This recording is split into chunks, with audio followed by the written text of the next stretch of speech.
The new schedule dropped, and it's a killer. We've got drama around the goalkeepers at Manchester United. It's been another blockbuster week for the Red Devils, so let's get right into it. A lot of things going on at United at the moment.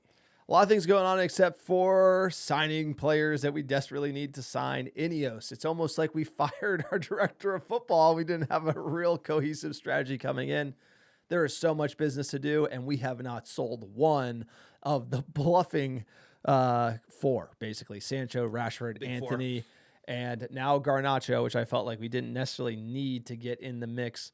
But those players haven't sold any. We're probably sell to buy after Mbeumo and Cunha, and United needs probably a new goalie. We talked about the midfield, a wing back, as well as striker. Right? We don't have a striker, Osimhen.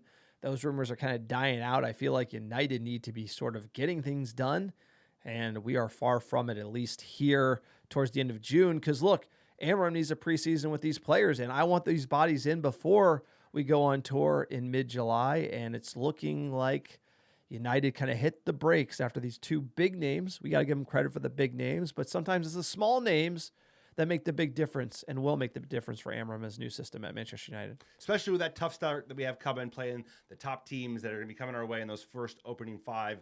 It's so important to hit the ground running and at the same time get a preseason under our belts where the lads can have a time to coalesce as a unit, understand how they like to play together. If you can get Mbeumo over the line, that's a huge one just in terms of the quality. But I think we're not hearing a lot of rumors in the subsequent signings because it's so dependent on sells. But those four, right, the big four that we got to get rid of, I wish it wasn't Garnacho, making it even a big four in the first place. There's not that much movement. There's a lot of whispers. We'll get into it, but I don't see a lot of traction. Where there's smoke, there's fire. I don't even see very much smoke. I just hear a bunch of fucking noise. Sir, it's the four bluffateers, we got to keep adding to the pile because players turn bluffers so fast at Manchester United. Garnacho spotted with the Rashford Villa kit at the number 9. You got it. Like, come on, you know man. What he's doing, dude. I feel like the longer we let these things bleed, it just doesn't help United. And these players are they're gonna like coordinate with other teams. Like Rashford's gonna just stall on United. He's got big wages. He's got all the leverage. Sancho as well when it relates to Napoli. And it is exciting to get the Cunha and Mbeumo over the line, but is that more red meat? I mean, I need potatoes. I need a right wing back. You can't be running it back with Maz and Delo. You can upgrade there, as well as striker and CDM. Ugarte didn't play in the final. Manager has to be thinking he wants somewhere else. There was like a little smoke about Amorim not feeling like he's backed so far. We saw that movie before with Mourinho, calling out ownership, not giving him the players he needs. Obviously, we have a big drop here, sir. Let's get into it. It is Manchester United's 25-26 season schedule dropped this week. And unfortunately for Ruben Amorim and the Bluffateers at Manchester United, we have the hardest start to the EPL of any team. In the first 5 matches, we got Arsenal at home, Fulham away, Burnley at home, City away, Chelsea at home. No team has it harder. And no team bluffed harder last year. And I feel like when you're bluffing and you're busy making excuses, are we already going to be starting to make excuses? Hey, we can't really play well for these first 5 games. These are really good teams. Well, you know what? Last time I checked, I support Manchester United because we win things. We win the league, sir. How are we feeling about this start for Ruben Amorim and the Reds? Hey, there's going to be nowhere to hide. At the end of the day, a lot of question marks around the manager, a lot of question marks around his playing style. There's going to be certain dependencies from INEOS to get signings in. Guess what, brother? You're going to be disappointed. I'm just going to go out and put my neck out there to say that you're not going to get all the signings you need in order to fit this perfect model. So it's very, very important that we avoid catastrophe. Ugly draws. This is where my biggest concern is that he's so stubborn. He's so behind this kind of ideology around how he wants to approach the game that sometimes you got to be practical, and sometimes we need to just pack it in and not get embarrassed and, get a clean sheet, get a 0-0, get a 1-1 or whatever.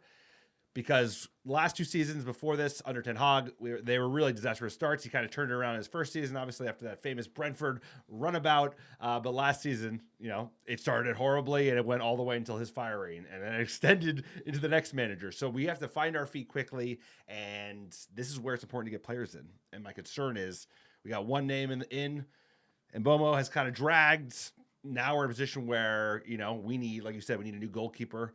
We definitely need a number 9. There's been no movement. I know we brought in 2, hoping to bring in 2 players that can provide goals, but we need an out-and-out target man. So I'm concerned, sir. It's a hard start to the season, and we've already seen 2 horrible starts in a row. We need something different.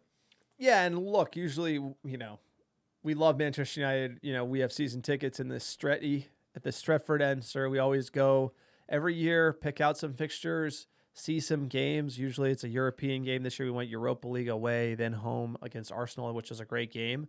Interesting that Arsenal, I felt like, was one of our better home games last season towards the end. Ends up being our first game to start the season. A great fixture.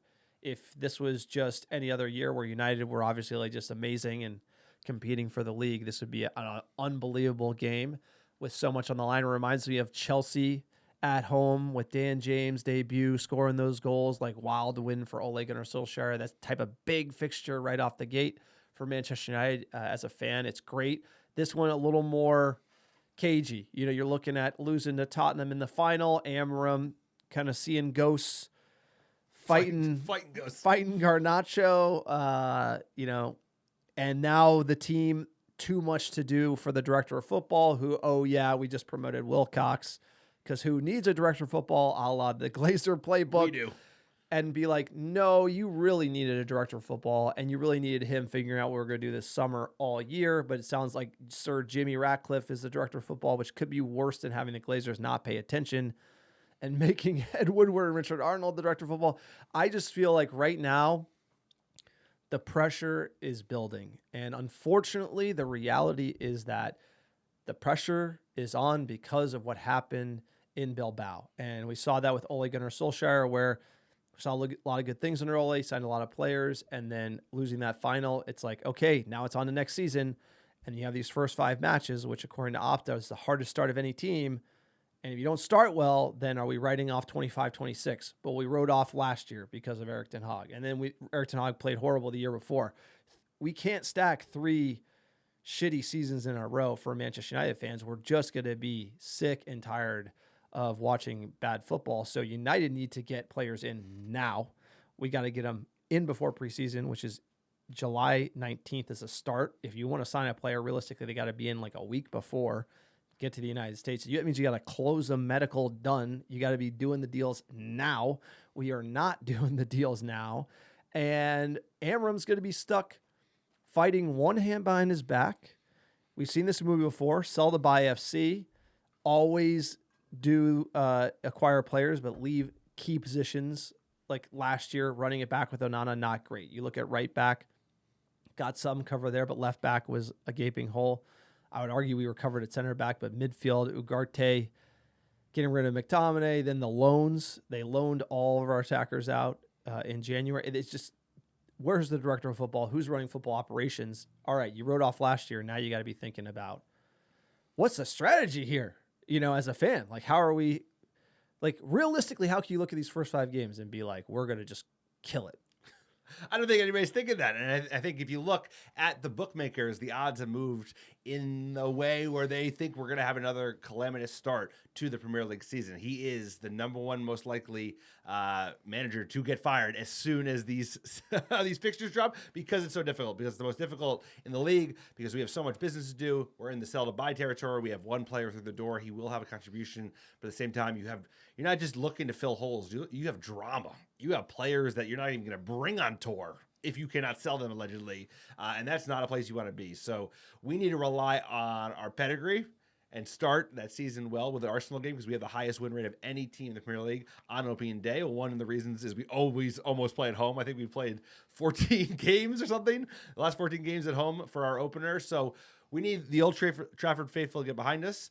And I need the manager to be a little less stubborn. I think it's not going to happen. And if that doesn't happen, that'll probably be the end of him at United, even as early as this season. But he needs to be practical and not be like, all right, City, let's go for it. They're spending money like crazy, and they did start in January. We need to be realistic about where we're at, and it's about like picking up scrappy points, like a point against Chelsea, a point against, that's, if you get a defeat, lose by 1, don't lose by 4. You got to be like, it's the new season. I'm not going to excuse factory the new season. Already am. You got to fucking win against Arsenal. You That's got to a win. You got to win that game. You have to win Arsenal. First You three. have to beat Arsenal. You have to beat Fulham. You have to beat Burnley. No excuses. And then you can think about Chelsea at home. That's got to be a win. City away, fine. Like, hey, like FFP, where you at? Not saving us. By the way, it's not saving us, bro. 115 charges. Yeah, where you right. at? Yeah, right. Yeah. Like, I mean, like, fine. Like, I get it. Cheaters, like, can't beat them. Fine. I'm already there. Join 'em. Like, but you got to be thinking. You have to be thinking win 4 out of those 5. You have to. 4 out of Worst the 5? case scenario. 4 out of the 5? What are you, crazy? If you come out of there, like, worst case scenario has to be 3-1-1. Like, worst case scenario. If you're Ruben You're gonna have a bad Amorim, time, brother. 38% win rate, lost the final. You got to show up. You got, like, what is this going to be? Like, hey, guys, 12th place. Give us a decade. Like, We'll get it right. Sir Jim is like, wants to see results. Like, JG Whitworth, I need wins now. Call him. I need cash now. And this is why there's more fixtures in here. But if you look at August, you look at September, we broke down the top 5. That's the hardest there. Manager back against the wall. People are going to be like, fans right now, hey, how could you say that? How could you say that? We back Amorim. Everyone wants to back Amorim. Everyone wants to back the manager who can just coach us forever and there's no drama and, like, you know, fans are great and the manager will never be questioned. Well, guess what? If you're the manager of Manchester United, you play to win the game and you have to show results. And if INEOS is going to invest another $200 million in this team and we have a 38% win rate through the end of October, that drum is going to be beaten. That steady drum is going to be beaten, and he will probably go the way of many managers that we've seen before. I don't want to see that. I hope we come out barnstorming and see results. But if we're sell to buy, where have we seen this movie before? Sell to buy, too many players to sell, can't get rid of them, too many positions to add to, where we can't add to them all, limited budget, like leave it late FC. That's just kind of and the manager basically won't be backed. And United will start again with a lack of players, a manager who's probably disappointed, a la Jose Mourinho when he turned against the owners. Like, I have a bad feeling about where we're headed this summer. Also, Barada softball interview kind of covering for Sir Jim Ratcliffe as well. It's got all the signs. It's just different people, different actors, same story as far as what I'm seeing. As far as the Glazers and INEOS is concerned, I wish I could say differently, but their inability to sell these players so far, like, they have not been able to move players on, and I really don't like that because they should be selling those cut rate deals now instead of waiting all summer and then selling cut rate at the end. Yeah, because we need time to do business, right? You still have, 2 months left in the transfer window, including a couple of weeks when, you know, the season is in full force and the window's open, and we need to get deals done because you're setting yourself up for another one of these fucking flush cycle seasons. And we've now been in it where Rangnick, you know, that was a flush cycle season. We had like one decent Erik ten Hag season. Then he went through a shit season. He survived somehow, but it was a brutal watch, a brutal 10-month watch. And then last year, it was another flush, and he was gone by fucking, end of October. So at the end of the day, it's setting up in a worrisome way because you and I both want the manager to succeed. Of course, we want the United to succeed. But this, if you're reading the tea leaves, we have all these players we're trying to sign in order to finance this next big project under a manager who only wants to play one certain way, which we're not suited to do right now. We have to get these players out in order to get these players in. And guess what? Preseason starts in less than 4 weeks. We have one player in, and we're nervous. That's all. There's reason to be nervous. There's a time to be nervous, and as a fan, you got to be looking at this list. To me, it's October. You look at October and be like, by that Brighton game, you're gonna know. Like, there's no, and like, it sounds crazy. You could call us being negative. I think we're pragmatic. I think end of October, you know, if Ruben Amorim is going to be the guy long term, because you got that Liverpool away. That Liverpool away is the knife. That's the result that could get you. And then that's the fatal wound, but you usually don't get got till maybe like Nottingham Forest away. You know, like, you kind of go down this list. Like, even looking at October to November, like Sunderland, fine, you're going to win that. Liverpool, Brighton home. Brighton hasn't been easy. Nottingham, Tottenham Forest. Like this is the real crux of the biscuit for me, for Ruben Amorim. And just looking at Ole Gunnar Solskjaer's schedule, trying to compare what movie we've seen, because I feel like we've been post-Alex so long. There's been so many managers, like Mourinho not getting back, attacking the board, and then eventually getting fired. I think that's one way this could go with Ruben Amorim if he's not backed. And then also you have Ole Gunnar Solskjaer, who lost the Europa League final, right? Did well, lost the Europa League final. I feel like the gas kind of ran out. Next season, people are like, hey, you lose that final, you got to start well. Ole went 5-2-5. Including winning 4 of his first 5 and being in first place at some point. He got fired at 7th place in the league. I was at that Liverpool game. Oof, that was rough. Watford beat us 4-1. He got fired 7th in the league, 5-2-5 in the league. Ruben Amorim's 38% win rate. Is that good? He's below Ole's. His form coming into the season is below Ole's form when he got sacked. I know. To start the 21-22 season. And I just, given those 5 games, and the style he wants to play, and the mountain is almost like, Manchester United is such a difficult team to come in and manage, and I feel like by changing the system, you just made that mountain like Mount Everest. And then you look at those first 5 fixtures, and you make it even harder, and you look at the fact that INEOS isn't going to have the cash to back him to the tune that he needs to play the system, and you just got it even harder. So can it be done? Absolutely. If he were to be the man to take us to the promised land, is he going to do it? Yes. And when I say mountains are there to be climbed, Ole Gunnar Solskjaer coined that phrase, but this is not easy to do. And Ruben Amorim, he's got a hell of a job to do, and I would love to hear what he currently thinks, because right now he's probably being like, sign me some bodies. We need to get everything going this summer. But, sir, let's talk about Manchester United's goalkeeping drama. Emi Martinez interested in signing for Manchester United. Onana don't want to go nowhere. But Emi Martinez and Jorge Mendes, they're kicking up dust. He has a contract on Aston Villa through 2028 with a year extension through 2029. Apparently he's on $150K a week, but he has higher ambitions. Manchester United's one of them. Aston Villa signed. I'm going to say he's getting good money at Villa. He has a long-term contract. For some reason, he wants out.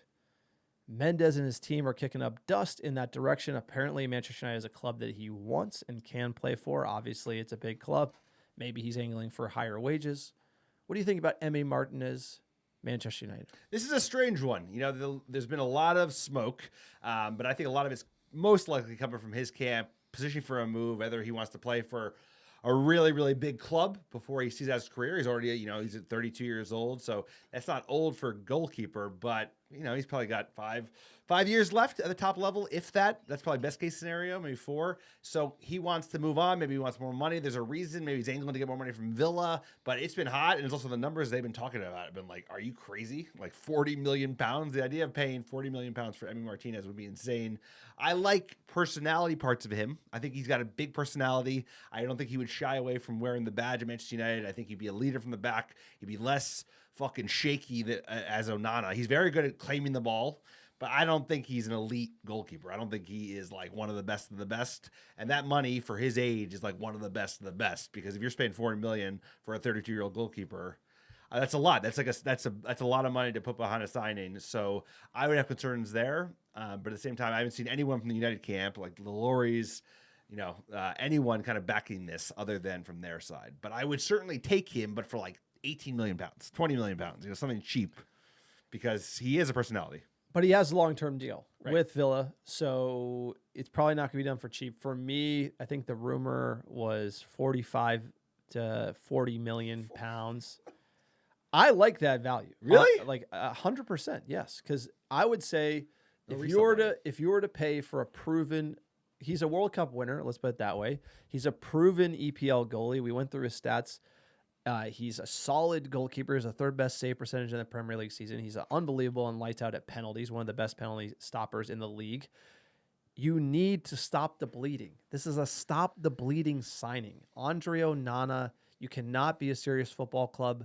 Like, a goalie needs to be like rock steady at the back. Like, he has to add value, like take away goals like that. Like, Onana lets goals in.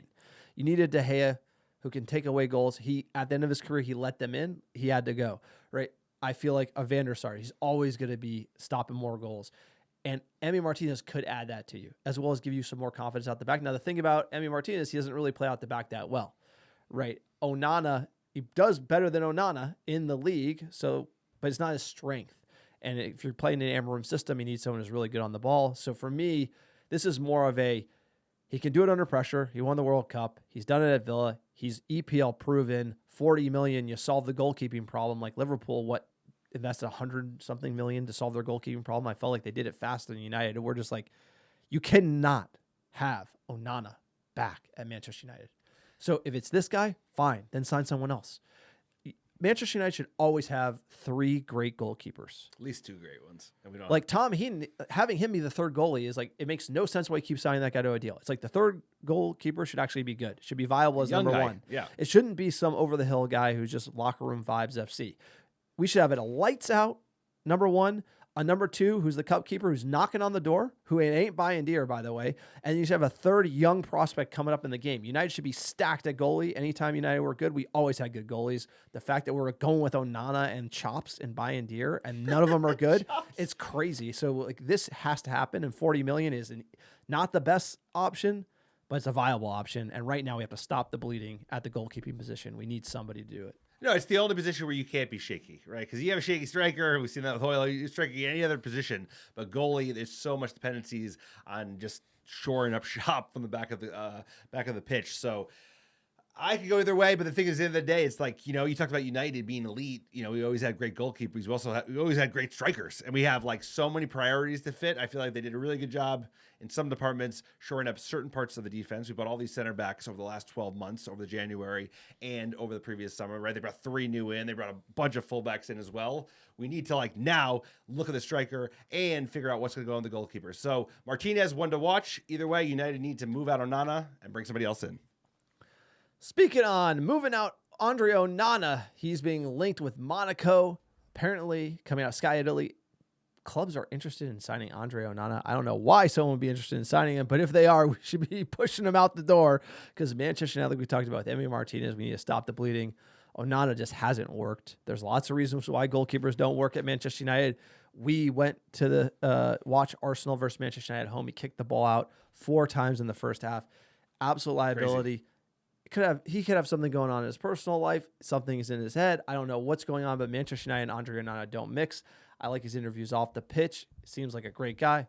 For some reason, playing out the back, which should be his strength, is not, and his shot-stopping ability is comical. So André Onana cannot stay at Manchester United. With Monaco interested, there's a little bit from Saudi, Inter Milan maybe. He has a contract through 2028. He's rumored on $120K a week. Are these clubs realistically going to pay us money for André Onana after his performances?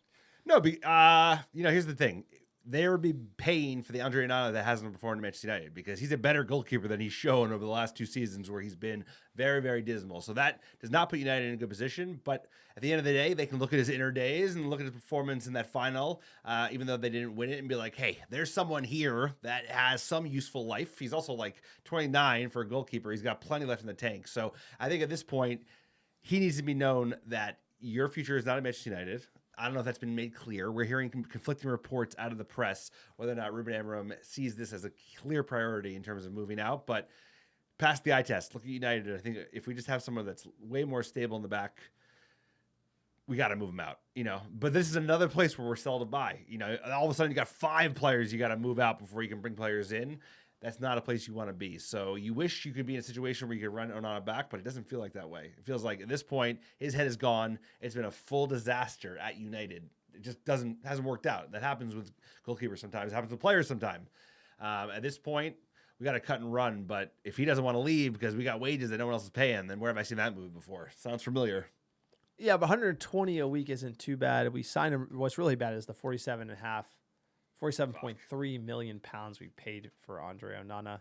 101 appearances. That's enough for me to know he ain't the number 1 goalie at Manchester United. For me, United used to be really good at when a player's time was over at United, they were out. It was like we saw it with Roy Keane. We saw it with Van Nistelrooy. We saw it with David Beckham. The new United is like, no matter what you do, you stay. Hang on forever. And I know in my bones Onana's going to be the goalkeeper at Manchester United next year. He will. I almost can't get behind it because it just means that we don't have the footballing operation.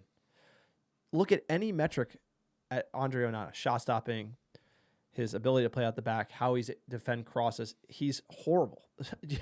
Just like you look at the stats for Højlund. It's like, it is clear we need somebody else here. And then we're just hanging out. It's like the transfer window isn't all year. It's like 3 months. You got to do all this business. And from day one, priority has to be, Onana, thanks, you're out. And it's not. And this is where it's this United playing games and then letting the market dictate if we'll run it back with him. It makes zero sense because United have to say, no, we're signing somebody else. You have to go sign someone else and then sell Onana. And I just feel like the fact that we're just kind of, this feels like bluffing in the press. We're not getting concrete. Like Onana wants to stay. United's being coy. It's up to whether or not we might do these other deals. It's clearly someone isn't running it because there is no time for this. It has to be like, need a new goalie, sign them, then sell Onana. And I feel like United continue to just trip over themselves in the transfer market and don't make these big time decisions that could actually make a difference next year. And there's just so much to do. I think they're at a point where we have so much baggage that we're hanging into that, like, if Onana and Garnacho were the problem children you're trying to sell this year, that would be achievable. But we have fucking Sancho, we have Antony, and we have Rashford all looking to move. So either way, André Onana, do we move him out, or is he the goalkeeper come next season? I have a feeling he might be back at Old Trafford next year. We're not a serious team if we do.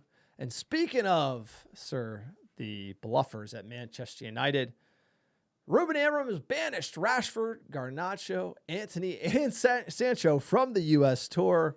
They're already the 4 bluffeteers. They have been banned. Now, look, this is interesting because ultimately, should these players who are on the outs at Manchester United come on tour? In the past, we have seen them go on tour.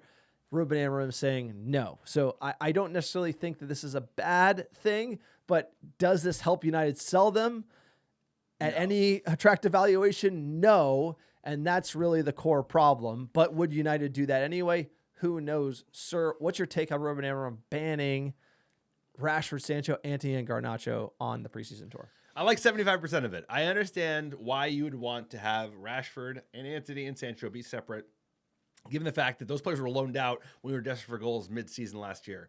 Now, the whole Alejandro Garnacho case, I think, has been poorly handled. You know, he's clearly like a little bit of a hothead. You know, maybe the brothers leaning in too much. But at the end of the day, if you look at last season, he was performing like, okay, from an offensive standpoint, 2 top performers, clear as dust, were like Bruno Fernandes and Amad Diallo. But, you know, a big gap behind that is Alejandro Garnacho. He did show a lot of promise. And I think the fact to lump him in with these 3 others is a mistake. It's a mistake in your ability to sell. And it's a mistake if you cannot sell, because then all of a sudden he was frozen out. And then what? We're going to take a cut rent deal on fucking Alejandro Garnacho, who's like 20 years old, Argentinian, the same way we would Jadon Sancho, who can't stay fit for any club. It's like, I just think this is kind of crazy. I hope it's not true, because we're not going to be able to sell Alejandro Garnacho in the next 3-4 weeks for preseason. So I like the other 3 because you have to push them out, but the Garnacho one, I don't like that. We talked about the mountain that Amorim has to climb next season and how it's getting taller. And I feel like adding Garnacho to this list makes that mountain taller. It makes it harder to climb. I also, to a certain extent, Antony, it makes that harder to climb. Why wouldn't you say, okay, the real bad blood is Sancho and Rashford. You leave them to train knowing we have to do deals for them. You bring a Garnacho, you bring Antony at preseason training, and you say, look, Antony did well at Betis. We're looking at bringing him back. That might give you leverage in the transfer market. I don't understand why. And like, I would like make it, if I was behind the scenes as a DOF, I'd be like, put out a fake article. Garnacho, Amorim, boys. Yeah, honestly, it'd be smart. Have him come on tour. He works so hard in training. Just be like, hey, Garnacho, you want to leave? This is what you need to do. Right. We got to put out this thing. We have to play coy. Then we'll get an offer. That gives us posture to negotiate. Why is United so transparent in how, like, it's going to be harder to move these players on, leave them out, than it would be if we kind of like bluffed a little bit that they were back. Like, especially Antony, he didn't fall out with the manager. Like, and there's no real offer. Like, if there was a real offer on the table, you know, we might not know about the deals. So another reason to keep them back would be like, if there are active deals going on for these players, you would leave them back. So that could be a reason, but you're getting into speculation. But Antony, I've heard nothing. And if we don't get paid, he should come back at United. Because play wing back. Who are we signing? Yeah, exactly. Who are we signing? Nobody. So we're getting rid of all 4. We have not signed a striker. We have not signed a replacement for these players. Like, at the end of the day, like, what is the game plan? Ahmad got injured. We got rid of Antony, and we were screwed. Like, if Ahmad goes down, you need Antony or you need Garnacho, right? Like, imagine we didn't have Garnacho. And right now we're cutting him out. So this kind of stinks for the fans in the preseason tour, but United just seems so discombobulated. Like, the postseason tour, the way we deal with these like falling out with extra players when we already have to move on all these guys on these horrible contracts with these wages. And then, you know what I think we're going to do? We're just going to have them train by themselves all summer until the last day where we sell them for cut rate deals that we wouldn't accept now, but we're eventually going to, like, if we have to move on. Jadon Sancho for free. Pay his wages, you can have him. Like, just get rid of him. Like, you have to just make these hard decisions. And Jim Ratcliffe has not been good at making these hard decisions just yet. Like, the Sancho deal to Chelsea was a perfect example of a hard decision. Instead of selling him for $10 million, they tried to go for the 20 in this over-engineered contract that absolutely sucked, which is why he's back. And nobody wants to pay that contract. And so at the end of the day, United's got to start making some real deals and start cutting these players out, especially if the manager is, because they're on the books at United. Is absolutely killing us. And you got to cut your losses because we're not going to be able to get the value that they think Manchester United is, that they think they're worth. And at this point, even if that means that we have less reinforcements in terms of cash to deploy elsewhere for other targets for Ruben Amorim, you need to get the personalities out because it's a fucking distraction to still be dealing with Jadon Sancho after all these years. That'll go down as one of the worst transfers as well. It's a joke. It's you by just the have way, to, professionally, Donnie Van de Beek, IB. you have to cut the rope and be like, we'll give it to you for for a fucking ham sandwich and a bag of, a stack of magazines. Like, I take would 'em. literally pay all of his wages and say, see you later. Like, I would literally say, which one? I'd pay Sancho, here's a check. Yeah. Fuck off. Ending your contract early. Like, that option I would take because the locker room and important. the press and the dynamics is so bad that eventually you just got to be like, it's over. Like, United just hanging on for these like coins at the end of the day. Now look at this one. This is what happens when you don't deal with it. This is what happens when you don't try to like say, hey, Garnacho, you're leaving, but you and the manager, you got to keep the optics tight. Who's running the show at Manchester United when Garnacho is now wearing the Rashford 9 Villa? The Villa. He went from like fucking bad, dude. Hardworking young prospect at United to absolute heel turn in 30 days. Like, how does this possible? Like, we ruin players at United. Like Amorim has come in as a manager, and look, Erik ten Hag, he kicked out Cristiano Ronaldo. Like the amount of players Erik ten Hag decided to kick out of this team. Did we get better? Well, I think we know how that went. Ruben Amorim now is adding to the list of players. You think he'd get along with someone who Erik ten Hag didn't get along with, at least, and bring new people into the fold? No, he's adding to the list. Now it's Garnacho. Look, the players have issues. United's not great. You can blame them, but at the end of the day, like, they're under contract. They make a lot of money. United don't have other options. And now we're having like public social media feuds with players, kind of this, the four Bluffeteers ganging up on Manchester United. And at United, this is the last thing that you ultimately want to see. And sir, let's cover the Jadon Sancho situation. Napoli could be a destination, but they don't want to pay the wages. So at the end of the day, we're going to be paying them to play for somewhere else. And that's just how this is going to go until the end of next year. Manchester United doesn't want to pay his wages. Nobody else wants to pay his wages. He's got 1 year left, but at the end of the day, you just need to take whatever deal you can get. Which is like, hey, what we're hearing is Napoli has no problem with the fee, around $20 million, but they have no interest in paying the wages. So what? You split the difference. No, but you literally Napoli writes you a $20 million check, and then you write an $8 million check. Yeah, exactly. And then we're good. That's $12 million. At the end of the day, that's what it would be. So, it's like, here you go. That's how you're going to have to do it. And they don't want to bite the bullet, but we need to bite the bullet because guess what? You get these players out, even if you don't get a fee in. Never mind. That's $18.2 million check. You got to. That's his fucking wages. So you get $2 million. $350. You get $2 million, bro. Yeah, you get but you get him out of here, and he's a distraction, bro. This is like. But it'd be the net difference between the wages. But I mean, it's a bad deal. These deals are all-time deals. But you need to get him out because guess what? If you move the wages off, you can bring a player on a loan. Like there are players available. Jonathan David is fucking on a loan. I know he's looking for big wages, but we need a striker, and we have not signed a striker. And right now, all we have is Rasmus Højlund. That's it. And Bomo, great player.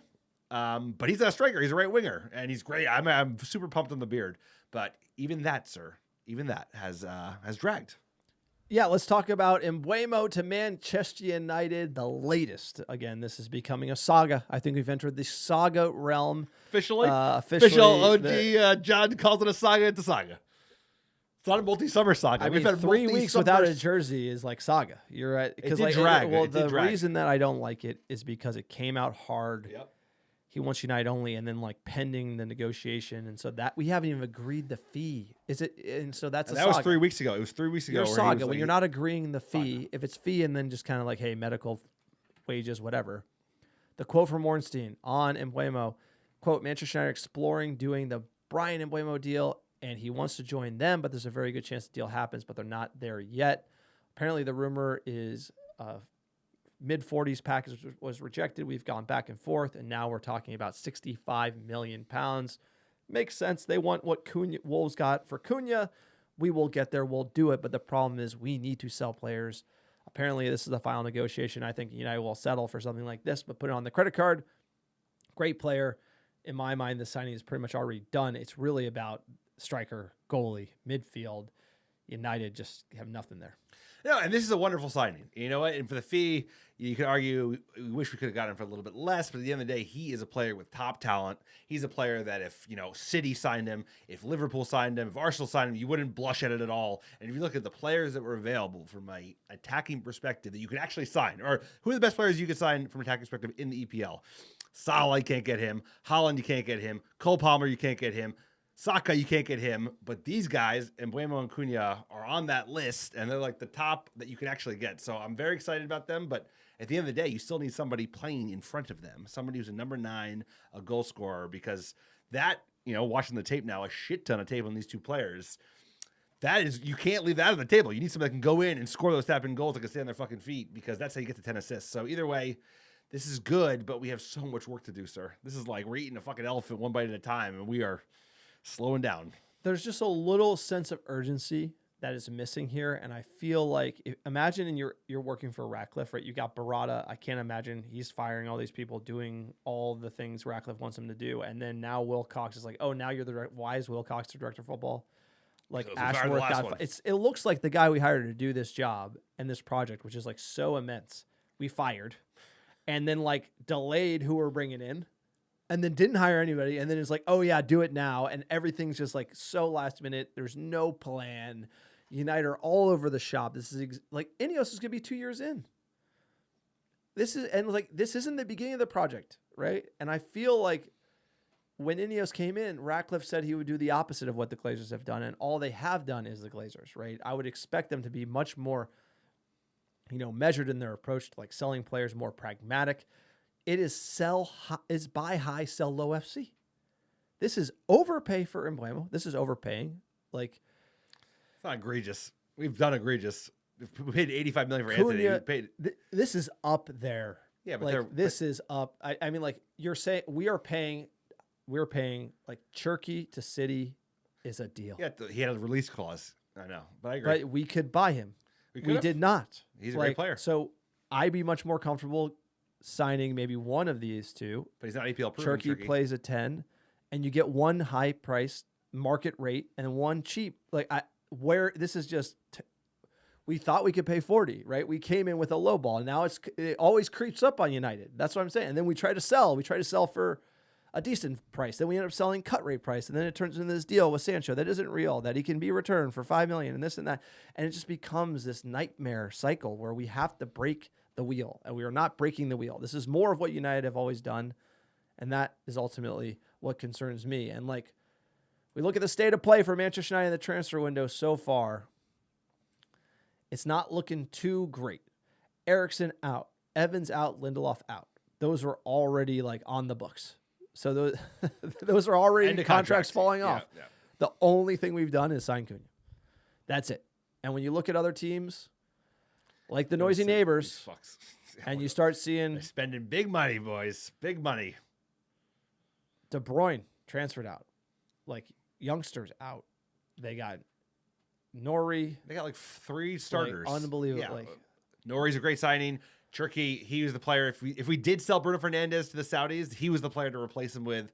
He looked lights out at Old Trafford. And then the Dutchman, Tahani. So we got work to do. I mean, you never want to be a club at sell to buy when you have so many players that are so difficult to sell.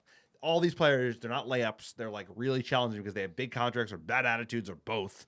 And too much to do with like also you have a guy, Jason Wilcox is probably doing 2 jobs now. In reality, he's probably doing his old job and being DOF, and you have fucking Sergeant Ratcliffe just breathing down his neck, being like, where are we at? No, but this doesn't look like the ambition and the urgency of our worst season since our relegation season isn't here. That's kind of like, that's why I'm playing footsie with Brentford on Mbeumo, and then not figuring out the goalie situation, not figuring out strikers. Like Osimhen should be like in negotiation now. Like it should be like, okay, We're not getting Yorkeresh. Okay, next guy. We need 2 strikers, by the way. We don't need 1. We need 2. Even if you keep Hoyland, you need 2. You keep Hoyland, you need 2. Yeah. And where's the frisky loans? We got Where 2 are months. the frisky We loans? have some time, to be fair. I'm a big frisky loan guy. like a Don't loan. do all the deals now, but get some frisky loans to plug the gaps. Like, you never know who's going to turn out. Like, I just feel like United have a lot to do. We're not urgent enough in the window. Maybe next week it's all going to break, but this has to be done and dusted before preseason, because Amorim right now is looking at the same team, less 3 bodies, who all featured, like Lindelof featured because of injuries to center backs. Eriksen featured quite a bit. And then Cunha is the only addition right now in preseason. And it's like, that's not good enough Seen the movie before. for an ownership. And where the season finished, United need to step up big. So let's see. We'll keep you posted on all transfer news. And then a sidebar, FIFA Club World Cup. Is anyone watching? Does anybody care, sir? You watching the FIFA Club World Cup? No, I'm not. And I love football. I love football all the time. Highlights, whatever, recaps, everything. But all I keep hearing about the Club World Cup is all the empty seats. The thing that they did, apparently the critical error they made was that they wanted to pick big ticket. This is FIFA, of course, who never gives opportunity to leave $1 on the floor or on the table. They picked all these huge stadiums, right? MetLife Stadium, just like big NFL stadiums. And they should have picked smaller, fit for purpose, even MLS type stadiums. So you have 30,000 people go to a game between a Brazilian team and a fucking Korean team.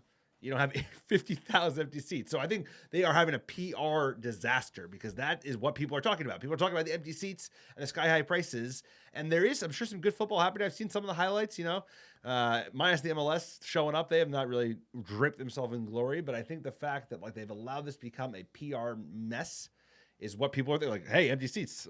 400,000 empty seats thus far? That's my memory of the Club World Cup. Sir, have you been thinking about it? People think it's going to be like the next big competition. 10 years, 20 years will be bigger than Champions League. I don't see it. By the way, it should be. I'm a big believer in the why does UEFA own the Premier Club competition, right? So obviously United winning the. I just always thought that there is a place for the world in sort of a competition, and because everyone loves the World Cup. And there are great teams throughout the world. And this is, I think South America has a lot of great sides that are featuring here.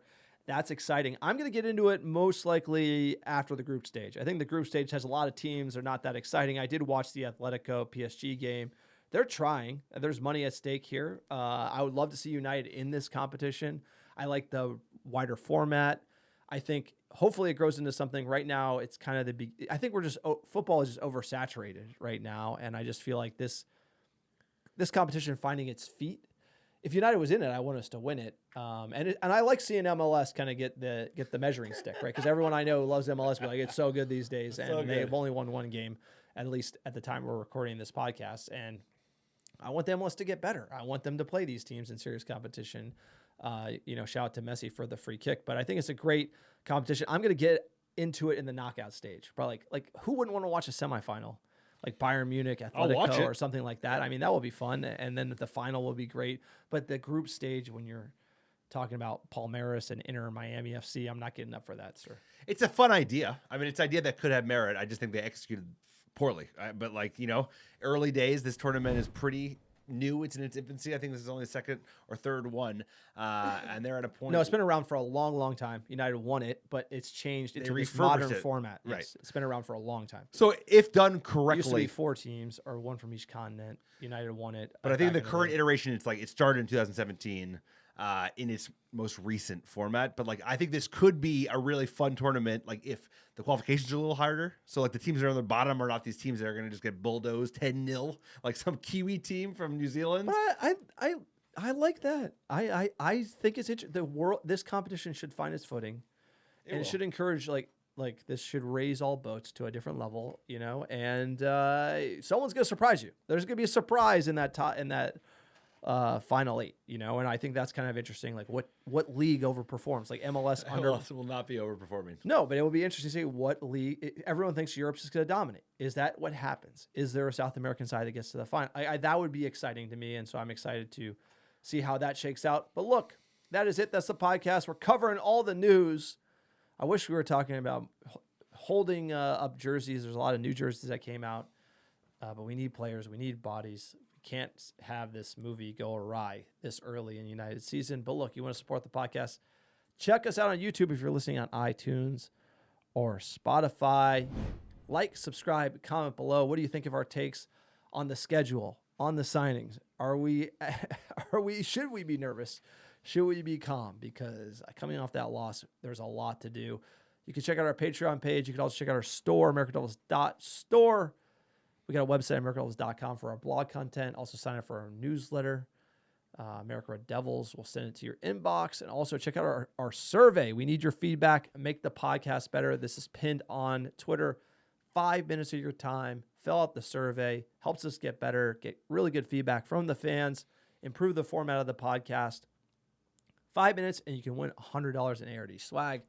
We'll send it your way, sir. What a year. What a season.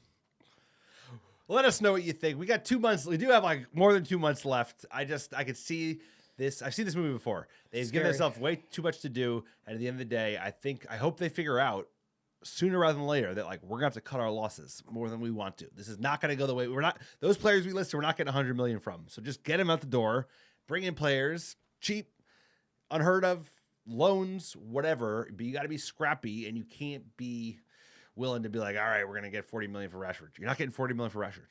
You're not. It's just not gonna happen. So cut your losses. Big summer ahead. Let's back the manager. Let's back the club.